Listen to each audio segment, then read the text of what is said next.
Bernardi, un compleanno importante, 20 edizioni per Casius e le festeggiamo qui a Villa Contarini in un connubio perfetto tra i grandi formaggi veneti e non solo e l'arte. Sì, è un connubio perfetto, come dicevi, è un momento importante, 20 anni di promozione, 20 anni di Casius, ampliato adesso a Casius Italia e Casius Mondi e quindi per noi è una grandissima soddisfazione.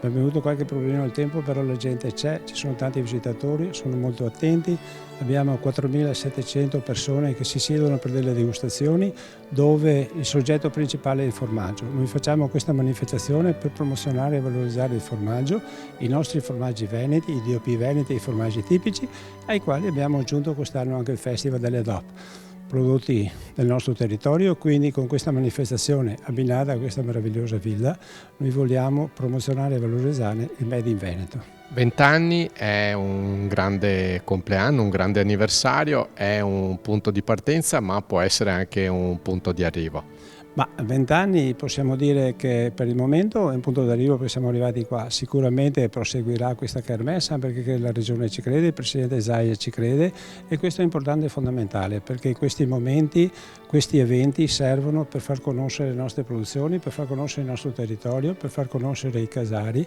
per far conoscere coloro i quali che producono latte, che in Veneto sono tanti e fanno un latte di ottima qualità per dei formaggi meravigliosi.